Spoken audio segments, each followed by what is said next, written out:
Então, só para a gente estava conversando, né? Agora eu coloquei para gravar aqui só para falar sobre esse ponto.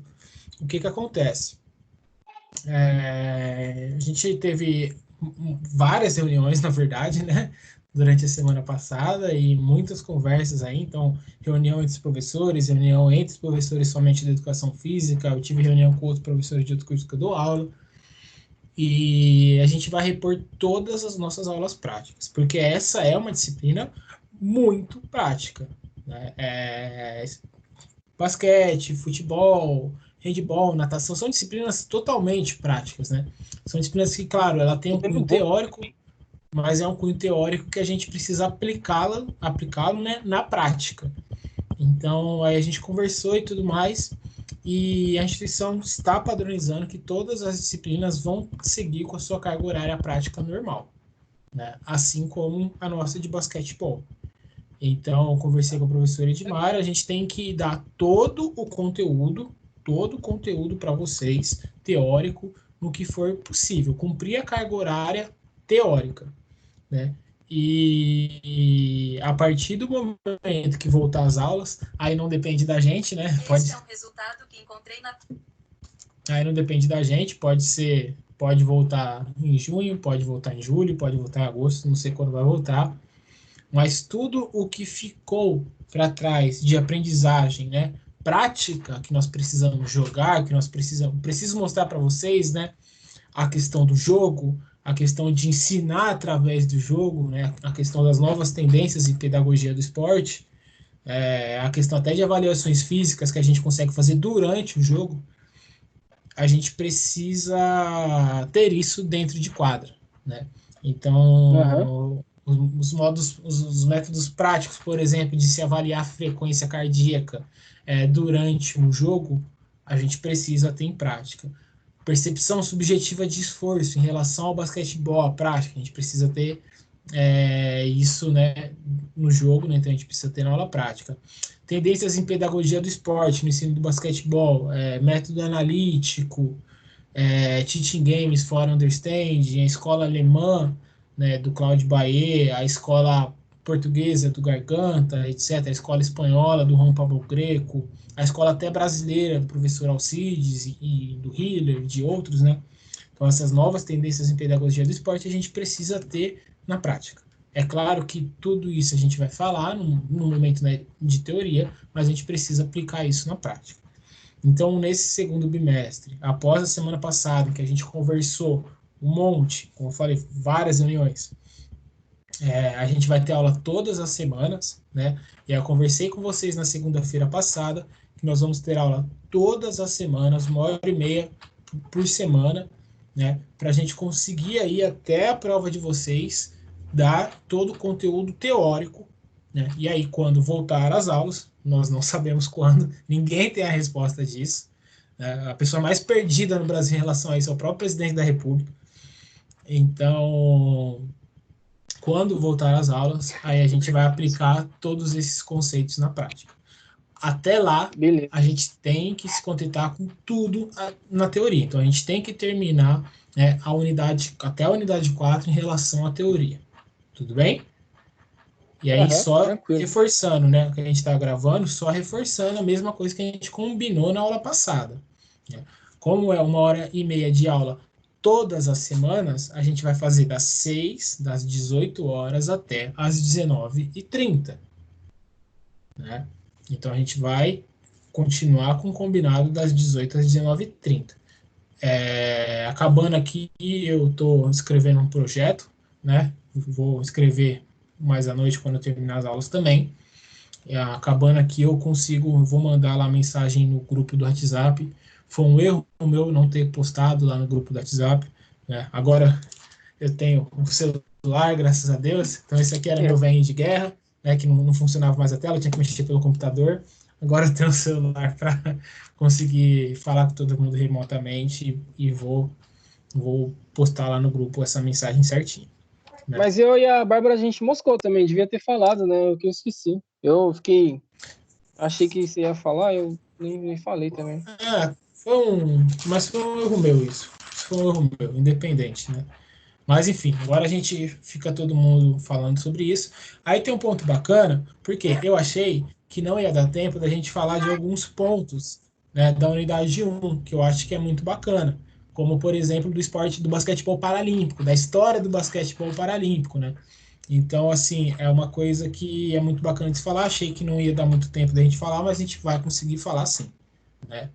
Então, isso é uma coisa muito legal, é que a gente vai conseguir aproveitar as tendências em pedagogia, a gente vai conseguir aproveitar um pouco mais a teoria, né? As diferenças do basquete mundial, falar um pouco mais de NBA também, a gente vai conseguir falar na disciplina, né? E aí, quando voltar às aulas, a gente vai ter aí 3, 4, 5 aulas, né, para a gente jogar e colocar tudo que a gente aprender, né, até o final do mês na prática.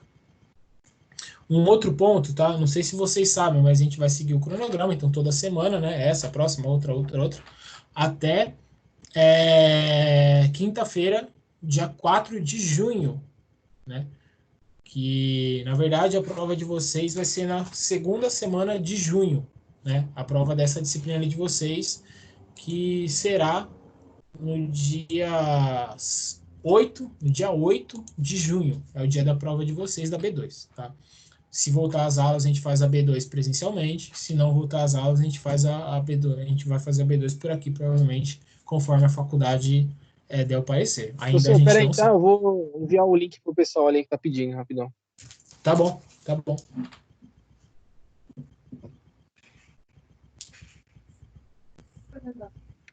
Não.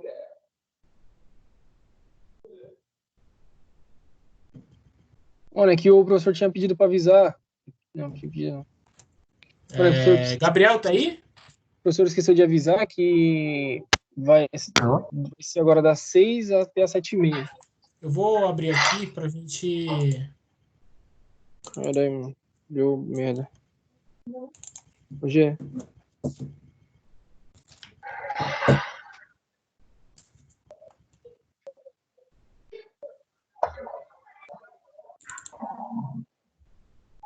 Não, mano, vai ser das 6 às 7h30 durante um tempo aí que o professor esqueceu de avisar aqui no grupo. Cacete.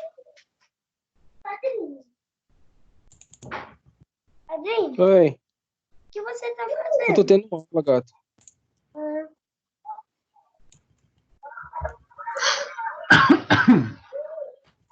Vamos ver se entra mais alguém para eu compartilhar aqui a tela com vocês da aula.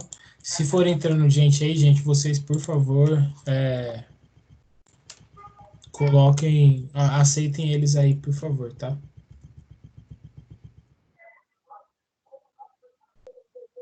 Eu mandei lá, acho que eles vão ver agora, hein? Vão entrar. Tá bom.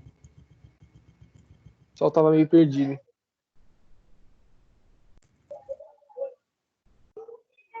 Eu nem terminei o AVA ainda. Brian tá entrando.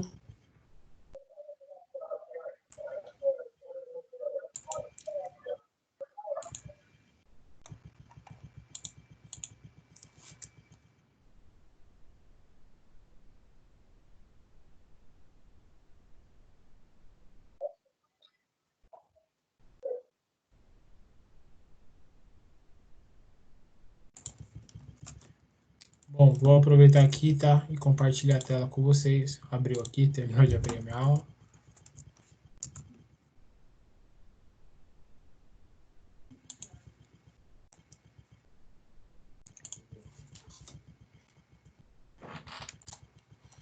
E aí, vocês estão vendo o meu slide aqui agora, né? Todo mundo vendo? Aham. Quer dizer, eu pelo menos tô vendo. E aí, Beleza. professor, boa noite. Boa noite, Brian. Tudo bem? Beleza. Bom. Então, eu queria aproveitar essa aula aqui, tá? Só para a gente relembrar alguns conceitos em relação à história do basquetebol, né? Em relação a tudo que a gente já tinha visto, né? Então, Neil Smith que foi o criador do basquetebol, criou o basquetebol na Universidade de Springfield, que tinha o lema, né? O lema, aquele triângulo que eu falei para vocês, né? O triângulo que representa a educação física, né? Que é o equilíbrio entre corpo, alma e mente. né? E o basquetebol foi criado durante o inverno, porque não tinha ainda modalidades esportivas na época, no final do século XIX, que associavam aí, né, que tinham modalidades indoor de esportes coletivos, né? Então, o basquetebol veio aí para disseminar essa tendência, né? E aí, o basquetebol foi um boom, né? A gente mostrou já que o basquetebol foi inventado no final do século XIX, né? E no início, em 1936, ele já era um esporte olímpico e desde então ele vem em plena ascensão. Até contei a história para vocês, né? Até caiu na prova em relação ao basquetebol olímpico, em relação à questão ao tamanho da cesta, ao número de as regras, ao número de jogadores, as linhas limítrofes e tudo mais, né? Além disso, quando o basquetebol veio para o Brasil, né, então aqui é aquela equipe de Springfield, né, e aqui é aquela equipe do Mackenzie, quando o basquetebol veio para o Brasil, né, e começou a ser disseminado aqui no estado de São Paulo, né? Lembrando que o basquete teve aquelas 13 regras do basquetebol, que até hoje está lá no Hall da Fama, que eu falei para vocês, mostrei para você, que fica na Suíça. Tá? Muitas dessas regras foram mantidas, partes até intactas, né? Então, o basquetebol ele tem um cunho histórico muito importante, como eu mostrei para vocês. Uma outra coisa que vale a pena nós lembrarmos, tá? É que o basquetebol, quando foi visto como um esporte, ele era regido pela IAAF, que é a Federação Internacional de Atletismo. Então, a Federação Internacional de Atletismo regia todos os esportes atléticos, né, no início do século XX. Até que, em determinado momento, os esportes de mão, né, que estavam crescendo, como o basquete, como o handball principalmente, eles se dissociaram, né, da Federação Internacional de Atletismo. E aí criou-se, né, a Federação Internacional de Handball Amador, né? Na verdade, o handball ali não significava handball, o handball, mas sim as modalidades de jogos, né, com as mãos. Lembrando que handball significa bola na mão, né?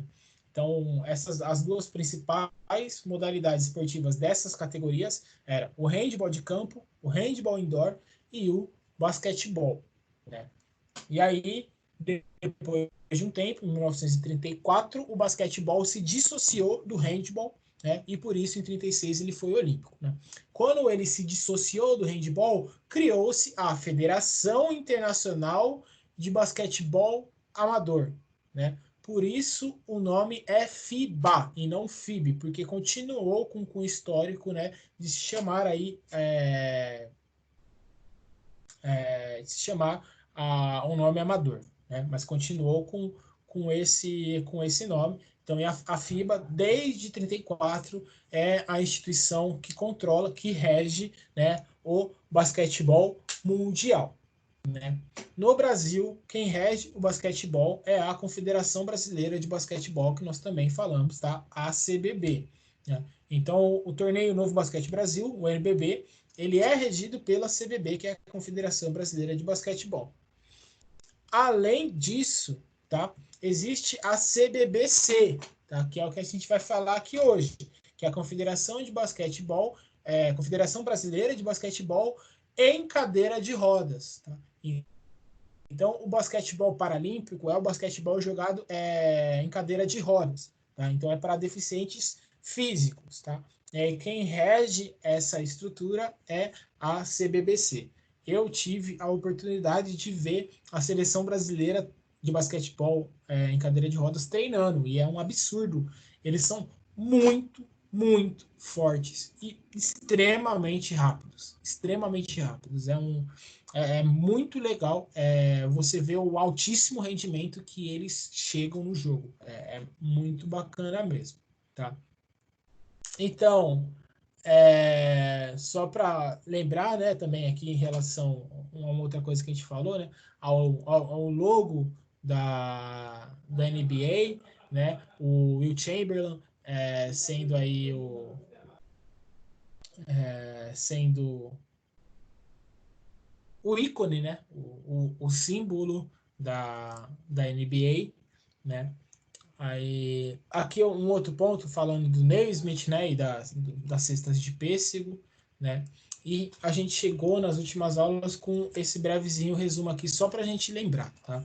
Só para ter esse ponto, esse com histórico do basquetebol. Que a primeira bola de basquetebol foi fabricada pela empresa norte-americana Spalding Brothers, né, em 1891, ou seja, 3 anos após a invenção do basquetebol. E até hoje, a mesma empresa produz a mesma bola de basquetebol. Né? Então, se você pegar aí em ligas de basquetebol, né, principalmente norte-americana, a mesma empresa que ainda produz a bola oficial do basquetebol, que é a bola da Spalding. Né? Eu acho isso muito bacana, é uma empresa que tem 130 anos de existência fazendo aí as bolas de basquete. Né? O basquete, então, ele foi jogado primeiramente em cestas de pêssego, né? Por isso o nome basket, porque basket em inglês é cesta, né? Mas as primeiras cestas sem fundo, né, e colocadas no alto, foi criadas por um norte-americano chamado Lew Allen, tá?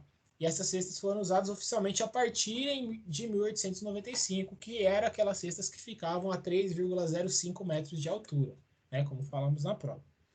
Como falamos também na prova, o basquete se tornou olímpico a partir de Berlim, em 1936, e, como homenagem, o Naismith lançou a bola ao alto na primeira partida olímpica. Né? O recordista mundial da história do basquetebol é o brasileiro Oscar Schmidt, que marcou quase 50 mil pontos durante a sua carreira. Tá? Em relação, tá, às regras do basquetebol, o que nós precisamos lembrar? Tá? Só para fazer um lembrete aqui, o que nós precisamos lembrar? Que a quadra de basquetebol ela tem 28 metros de largura, né? 28 metros de largura, ou seja, 14, né? E 15 metros de, perdão, 15 metros de largura e 28 metros de comprimento. Inverti os dois, né? Não seria um bom marceneiro.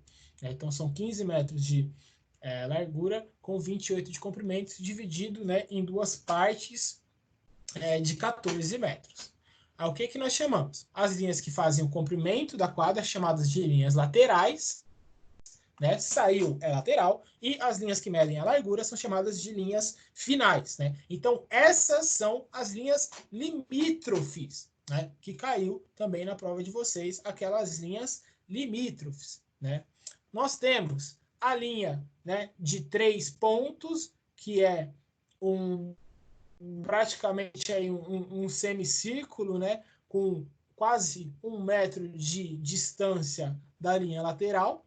Né? Então, atrás desta linha, existe a pontuação vale 3 pontos. A partir dessa linha para dentro, né, a pontuação do basquetebol vale 2 pontos. Né?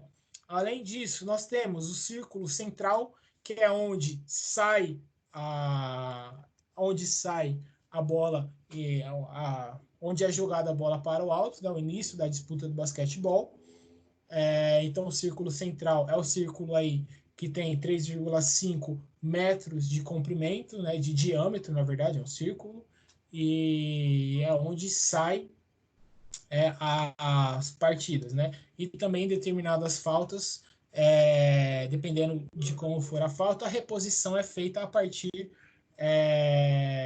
dessa linha lateral para frente. Lembrando que a linha central, né, como o basquetebol, a gente vai ver a partir daqui que o basquetebol é um jogo da família dos jogos de invasão. Né? O basquetebol tem uma regra muito específica, que é a regra em que, a partir do momento em que a bola, né, que está em posse da equipe de ataque passou a linha central, né, ou seja, a equipe precisa atacar, ela não pode recuar. Né? Então, atacar significa arremessar a bola no aro. Né? Ela não pode recuar através do semicírculo central, o que é uma característica que dá muito dinamismo para o basquetebol. Por isso, é um dos motivos que o basquetebol é muito bacana, né? Justamente por essa característica aí de ser um jogo de invasão, né? Nós também temos, né? Acho que a última linha aqui que nós precisamos falar, né, é sobre a área do garrafão, né? A área do garrafão nós chamamos de área restritiva, tá? E é de dentro da área do garrafão, né, que nós temos aí os arremessos de lance livre. Então, todo arremesso de lance livre é realizado dentro da área restritiva, né, a área do garrafão. Lembrando um outro ponto, tá? Em relação aqui à parte de fora, né, a área do banco das equipes, né? Então, a parte sempre uma parte da quadra só fica, né, o árbitro, né, que seria, vocês estão vendo na tela, a parte de cima, só fica o árbitro e, em determinados casos, né, como na NBA, como em partidas internacionais, as mesas de centro, né, as mesas de vídeo, etc. Do outro lado fica a mesa de controle, né, que é a mesa onde ficam os árbitros, os outros árbitros, e a mesa que separa os dois bancos, né, das equipes adversárias. Né? Então, esses bancos aí são separados pela mesa de controle. Tá? Então, o que eu queria falar para vocês aqui é em relação ao basquetebol paralímpico, né? Então, a gente vai falar aqui sobre história, fatos, curiosidades e a performance esportiva do basquetebol paralímpico. Não sei se alguém já sentou numa cadeira de rodas de basquetebol paralímpico? Ou, na verdade, de esporte de quadro paralímpico? Vocês já tiveram essa experiência? Eu nunca, hein?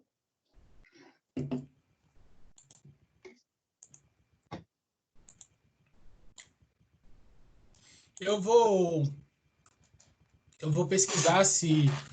Eu acho que a faculdade não tem, mas eu vou pesquisar se em alguma outra universidade da Anhanguera, em São Paulo, algum outro campus, tem essa cadeira de rodas paralímpica, né? Se tiver, é uma coisa que eu acho que seria muito bacana a gente fazer uma aula prática, né? Eu vou ver se em outras unidades existe essa cadeira para ver se há a possibilidade da gente realizar um jogo. Né? Então aqui imagens, né, do basquetebol paralímpico, como que a bola é conduzida, como que a bola é arremessada. A gente vai falar um pouquinho mais disso na aula de hoje.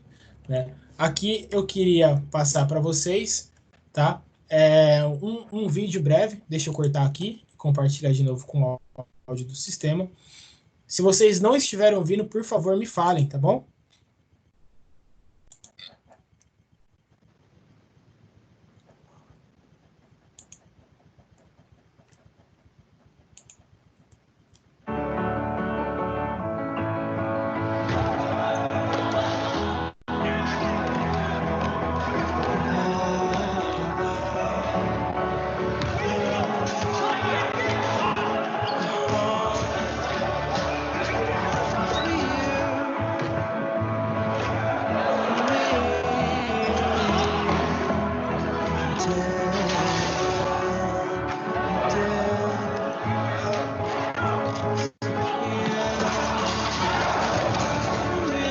Dedication. Loyalty. Gotta be better at this, yeah. Next week, buddy. Friendship.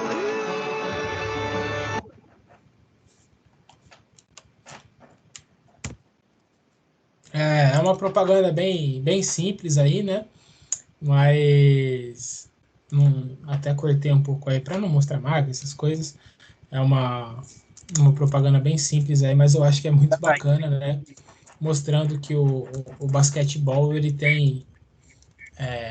o basquetebol de cadeirantes, ele também preza pela inclusão. Eu acho isso muito bacana. A minha visão pessoal, tá? Apesar de todos os esportes paralímpicos eles prezarem pela inclusão, eles também acabam, de certa forma, pecando pela exclusão. Né? Eu não sei o que vocês acham em relação a isso, mas vou dar um exemplo para deixar mais prático isso que eu estou falando. Tá? Quando a gente pega, é claro que isso não Não é um demérito de nenhum esporte paralímpico, né? É só uma dificuldade aí, dependendo de cada esporte, né, que dificulta a disseminação do esporte paralímpico, né? Os esportes paralímpicos, normalmente, eles são jogados apenas por pessoas que possuem determinada deficiência, né? Então, vou dar um exemplo para vocês do atletismo, dos 100 metros no atletismo. Então, você vai ter ali os 100 metros para deficientes visuais, você vai ter modalidades de atletismo para deficientes visuais, você vai ter modalidade de atletismo para deficientes sem algum membro, né? Agora, tem outros esportes, então o futebol de 7, o vôlei sentado, o basquete, que eles são esportes paralímpicos, né, mas eles não são jogados apenas por pessoas que têm alguma deficiência. Então, o vídeo mostra isso, né? A gente pode-se ter, por exemplo, um jogo de basquete paralímpico, você pode jogar um basquete paralímpico sem necessariamente ser uma pessoa, né, com uma deficiência física. Então, isso aumenta o número de jogadores. A gente vê aí em diversos esportes que o que falta, né? É claro que falta investimento, é claro que falta mídia, é claro que falta várias coisas, mas uma das principais causas dos esportes não serem disseminados é o quê? É justamente a falta de participantes. Então, sempre que um esporte ele é muito praticado, ele acaba, de alguma forma, se disseminando, né? Então, se a gente for parar para pensar, por que hoje o futebol feminino ele vem em ascensão? Basicamente porque tem mais pessoas jogando o futebol feminino. Então, ao ponto que você aumenta o número de participantes, você aumenta a profissionalização, você aumenta o aporte midiático de qualquer esporte, aquele esporte vai crescer, né? Então, o basquetebol paralímpico tem esse poder de aumentar o número de participantes, de aumentar a inclusão social, né? A inclusão entre pessoas com e sem deficiência no esporte. E eu acho isso muito bacana do basquetebol. Vocês entenderam o que eu quis dizer?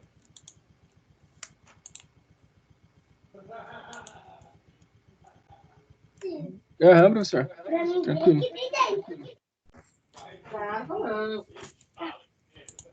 Eu não estou conseguindo compartilhar a tela com vocês aqui, eu vou tentar de novo.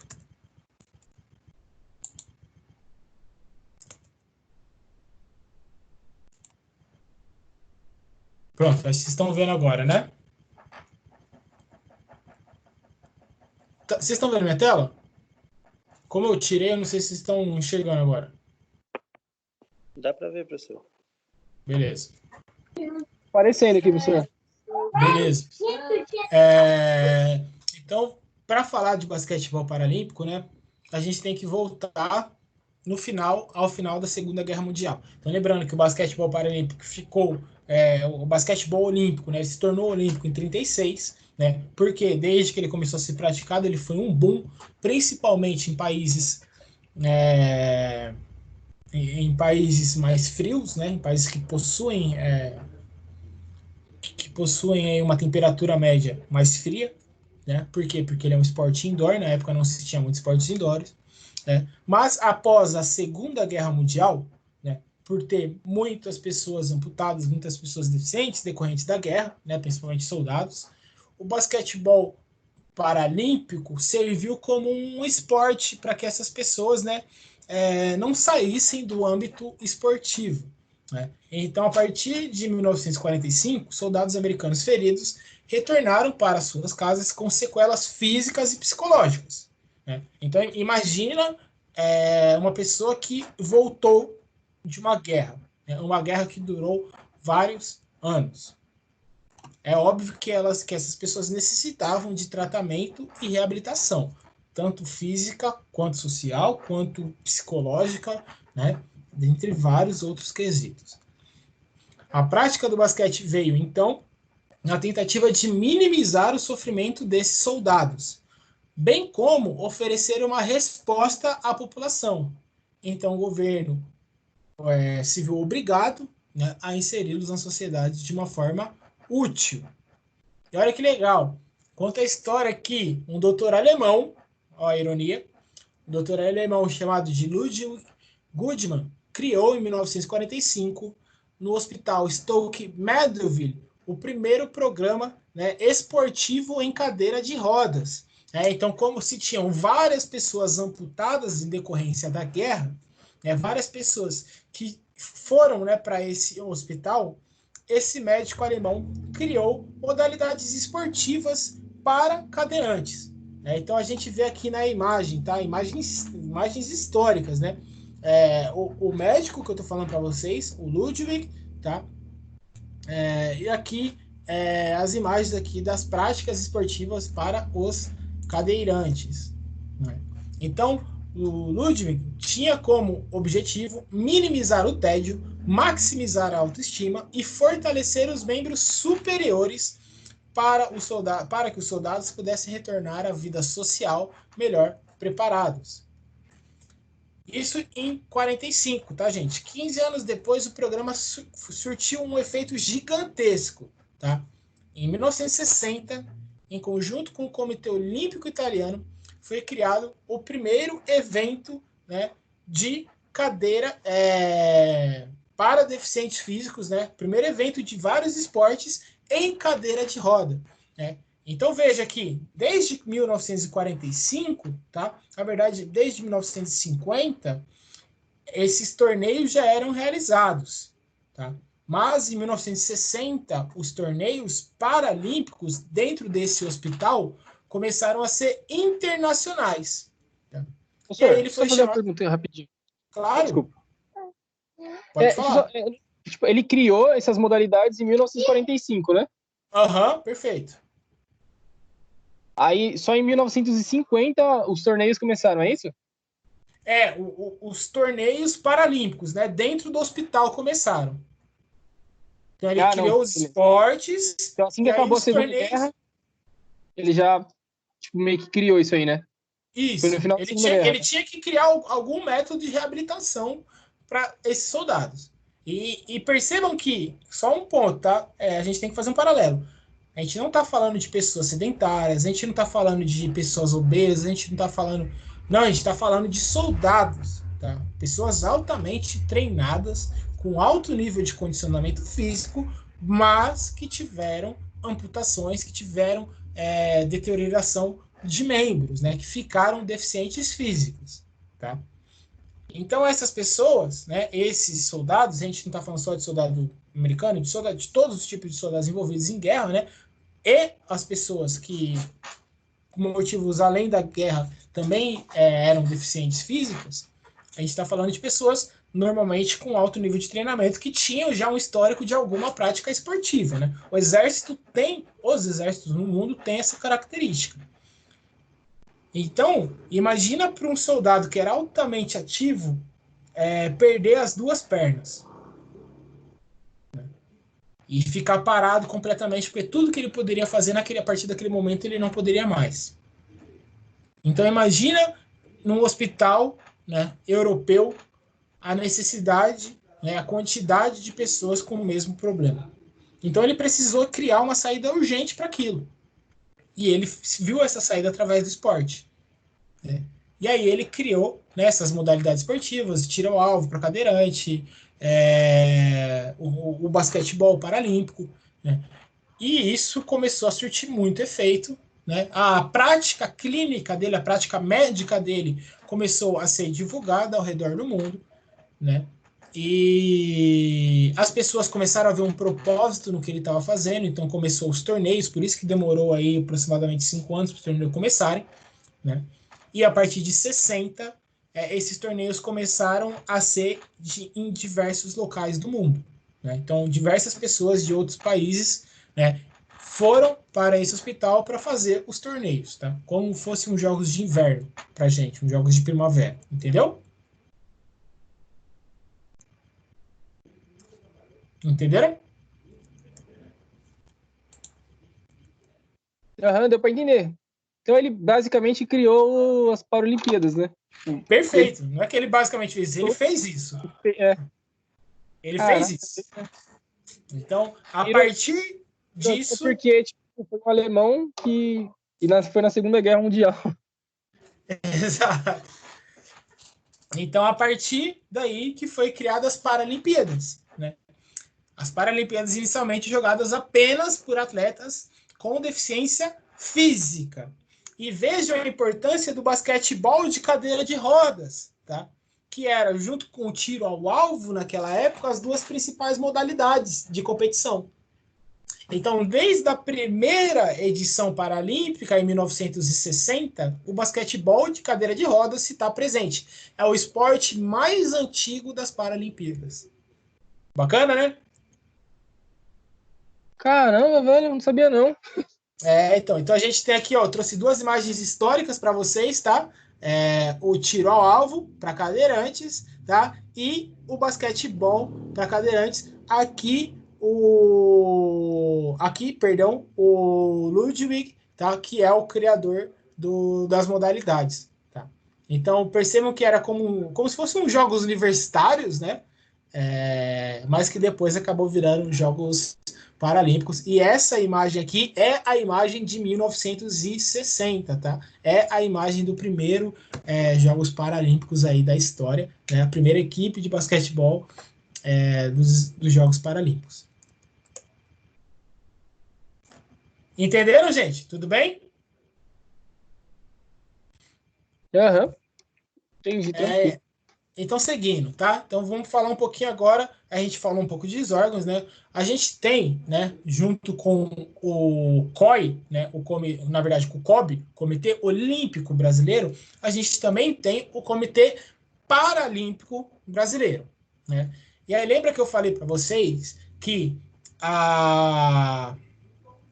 que foi até a pergunta da prova, né, relacionado com a classificação dos atletas de basquetebol, né? Então, como que é a classificação? Então, dependendo do comportamento físico-motor, né, do comprometimento físico-motor de cada atleta, eles ganham uma pontuação. Então, cada atleta tem uma pontuação. 1, 1,5, 2, 2,5, 3, 3,5, 4, 4,5, né? Então, cada atleta tem uma pontuação. E aí, como o esporte foi muito disseminado, tem uma determinada aí, dificuldade, então, para os casos limítrofes, né, criou-se as classes intermediárias, né? Então, por isso que tem 1, 1,5, 2, 2,5, 3, 3,5, 4, 4,5. Né? O que é muito legal do esporte paralímpico, tá? O que é muito bacana do basquetebol paralímpico? Que quanto maior a deficiência do indivíduo, menor a classe. Né? Então, pensa, um indivíduo que tem um alto nível de comprometimento motor, o valor dele vai ser 1. Um nível um pouquinho menor de comprometimento, o nível dele vai ser 2, um pouquinho menor, 3, tá? O melhor, né, vai ser o 4,5. Tudo bem? Isso vocês entenderam. E aí, o que acontece, tá? No jogo de basquetebol, né, lembrando que são 5 jogadores para cada equipe, o jogo de basquetebol paralímpico, tá, tem uma limitação de 14 pontos em quadra. Lembrando que cada jogador vale de 1 a 4,5. Então, a equipe, os 5 jogadores, não pode passar a marca, né, de 14 pontos. Isso força as equipes a terem um equilíbrio dentro das partidas, né? Eles não podem, por exemplo, ter jogadores do nível 4,5.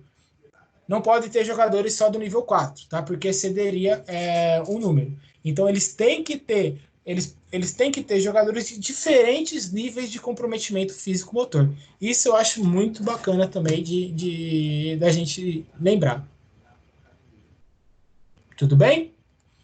Um outro ponto, tá? É a filosofia de normalização de Nugent. Perdão. Eu vou explicar exatamente o que significa isso, tá? É uma filosofia de normalização para o basquetebol paralímpico. Então, em 1955, né, então, já tinha a Associação, né, Nacional, no caso americana, de basquetebol em cadeira de rodas, né? O presidente dessa associação, chamado Tim Nugent, com o objetivo de garantir o acesso de todos que quisessem jogar o basquetebol paralímpico, formulou, né, a filosofia de normalização de Nugent, que é uma regra, tá? É uma regra que permite que toda pessoa com comprometimento nos membros inferiores do corpo, né, que impeça a prática dessa pessoa do basquetebol convencional é tida como elegível para jogar o basquetebol em cadeira de rodas. Qualquer comprometimento de membro inferior que faz com que essa pessoa não possa jogar basquetebol normal, tá? Ela é elegível para jogar o basquetebol paralímpico. Tá? Então, e isso entra dentro daquela classificação que eu falei para vocês, de 1 a 4,5, né, que entra aí dentro da limitação dos 14 pontos por equipe. Então, essa divisão começou por esse ex-presidente da Associação Nacional Americana de Basquetebol em Cadeira de Rodas, chamado Tim Nutt. Um outro ponto, tá? É em relação à cadeira de rodas. Isso aqui eu precisava mostrar na prática para vocês, tá? Por quê? Porque é uma cadeira muito especial. É uma cadeira que é basicamente impossível, tá? De você cair, né? De você cair para frente ou cair para trás. Pode acontecer por impactos, né? E o jogo tem muito impacto, dos indivíduos caírem, se o impacto for muito forte para o lado, mas para frente ou para trás é muito, muito, muito difícil. Tá? Por quê? Porque ela é toda pensada em relação à cinética do jogo de basquetebol. Tá? Então a gente tem aqui a largura do assento, né? Vocês estão vendo aqui o pontozinho A, tá? A largura do assento. Tá? A gente tem no ponto B a profundidade do assento. A gente tem a altura do encosto, tá? É uma altura aí um pouquinho menor que as cadeiras de rodas convencionais. Tá? A gente tem a altura do pedal, né? Então é uma altura alta em relação às cadeiras convencionais, tá? A gente tem a altura dianteira do assento do piso, tá? A gente tem essa altura aqui, ó, dianteira do assento do piso, e a gente tem também a altura traseira, tá? Do assento ao piso. Além disso, as cadeiras de basquetebol, na verdade, as cadeiras de esportes paralímpicos em geral, né, que veio do basquetebol paralímpico, né, elas também têm uma determinada inclinação, tá? Elas são levemente inclinadas, tá, para frente, elas não são retas, tá? Isso facilita a questão do tronco. Tá? Por quê? Porque isso muda o centro de gravidade. Então, em G aqui a gente vê, né, esse formato de inclinação que eu estou falando para vocês, tá? Percebam aqui pela largura do assento, né? Percebam que ele é levemente inclinado, né? E automaticamente isso aqui muda o centro de gravidade, né? E aqui a gente pode ter, no caso, né, uma terceira roda, né, uma pequena roda, para impedir a queda para trás, tá? Então, pode ter, em determinados casos, principalmente cadeiras de rodas já para modalidades de iniciação esportiva ao basquetebol, tá? Elas têm aqui uma terceira rodinha que impede a queda da cadeira para trás. E aí acaba ficando dessa forma aí a cadeira de rodas, tá? Com a leve inclinação para frente, né? Com as rodas inclinadas um pouco para dentro, né? Por quê? Porque assim você muda a superfície você aumenta a área da superfície de contato, né? Então perceba aqui no slide anterior, tá? Perdão, acabei passando por isso.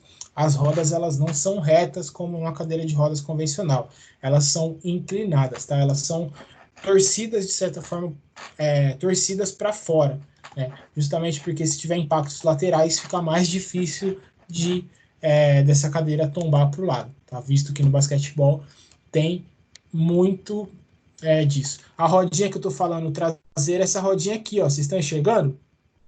Essa rodinha aqui que impede a queda da cadeira para trás. Dá para enxergar aí. Então você tem as duas rodas normais, né? A roda de velocidade, e você tem essa roda que impede a queda, né? E antigamente essas cadeiras de rodas eram feitas, né, de alumínio. Provavelmente se a gente tiver o contato com alguma, a gente vai ter o contato com alumínio, tá? Mas tem novas cadeiras de basquetebol paralímpico que são feitas de fibra de carbono, tá? Por quê? Porque fibra de carbono é um material altamente resistente e muito leve, tá? Então é um material que melhora muito a qualidade dos jogos, principalmente os jogos de alto rendimento no basquetebol. Tá? Então toda a estrutura das novas cadeiras em alto rendimento falando, tá? Elas são feitas de fibra de carbono. Tudo bem? Gente, tranquilo até agora? Alguém quer fazer alguma pergunta? Eu acho que tá tranquilo. Beleza. Então, algumas semelhanças, né, entre o basquete em cadeira de rodas e o basquetebol tradicional. A altura da cesta, o peso da bola e a circunferência são as mesmas medidas do basquetebol convencional. Eu lembro que na última aula a gente estava falando um pouquinho sobre isso, né? Não lembro quem falou sobre isso, inclusive acho que foi não sei se foi o Derek, tá? Ou se foi o Marcos Paulo, não lembro quem falou, mas a gente estava falando justamente disso, tá? A altura da cesta, o peso da bola, a circunferência do aro, são as mesmas medidas oficiais do basquetebol convencional, tá? A mesma questão em relação ao tempo de duração da partida também é igual no basquetebol de cadeira de rodas, tá? Então, uma partida é disputada com 5 jogadores para cada equipe e com 4 períodos de 10 minutos, né? Totalizando aí os 40 minutos de partida. Interessante também, tá? O basquetebol paralímpico, o jogo também começa com a bola ao alto no círculo central. E cada vez que a bola é considerada presa, ou seja, dois atletas seguram, né, a bola sem que um ganhe o controle dela, o processo de posse de bola é alternado, não havendo mais a necessidade de bola alta. Então, sim, no basquetebol paralímpico, o início também é jogando a bola ao alto. A cada 2 toques na cadeira de rodas, o jogador deve quicar, passar ou arremessar a bola. Então, lembrando, no basquetebol convencional, a cada 3 passes, o jogador precisa, né, quicar, passar ou arremessar a bola. No caso da cadeira de rodas, a cada 2 toques na cadeira. Então, quando o jogador realiza 2 toques na cadeira, ele precisa quicar, passar ou arremessar a bola de basquete. A mesma coisa do basquetebol convencional, no basquetebol paralímpico também. Ao cometer a 5ª falta, o jogador é eliminado, né? Um outro ponto, jogar a bola propositalmente em outro atleta, né, faz a sua equipe perder a posse de bola, né?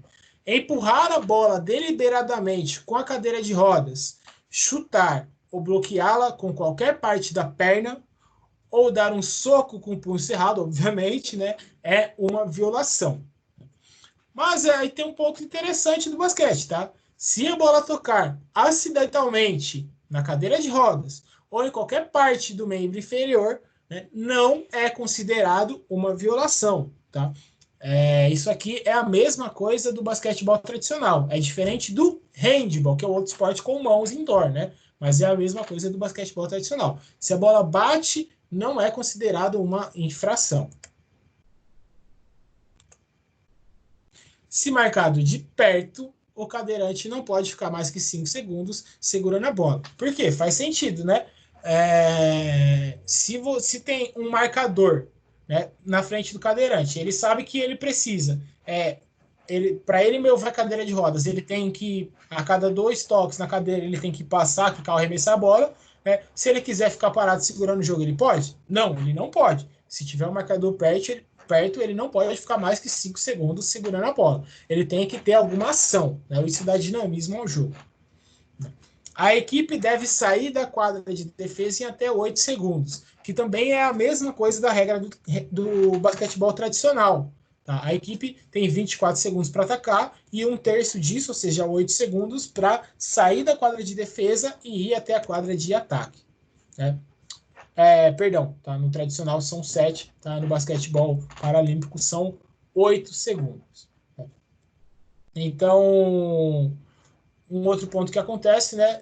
Eu falei para vocês 24, mas não, né? No basquetebol normal são os 24 segundos que eu falei mesmo, tá? No paralímpico, no basquetebol de cadeira de rodas, são 30 segundos, né? Desde que do início da posse de bola até o arremesso ao ar.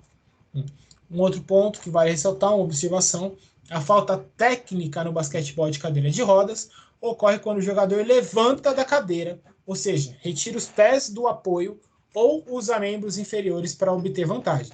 Lembrando que nem todo cadeirante, né, ele não tem o movimento das pernas, muito pelo contrário, né? Os cadeirantes os deficientes físicos, né, tem diversas classificações, então muitos deles têm um movimento normal, né, ou parcialmente comprometido do quadril. Né? Então eles não podem, de maneira alguma, realizar nenhum movimento, né, com os membros inferiores. E só faltava a gente jogar. Eu acho que isso que seria muito bacana aí, seria justamente a gente jogar agora, né? E para vocês visualizarem, para vocês terem, né, essa vivência, porque é muito bacana. Mas se não tiver como com a cadeira de rodas, a gente faz alguns jogos preliminares de iniciação, quando a gente tiver a possibilidade de ter aula prática em relação a isso. Tá? Mas como teoria, como história, como regras, é isso. Tá bom? Alguém tem alguma pergunta? Estou à disposição.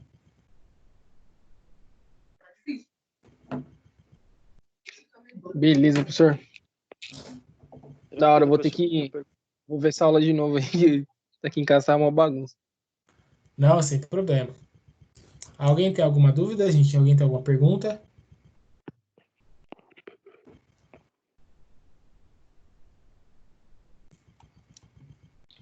Não?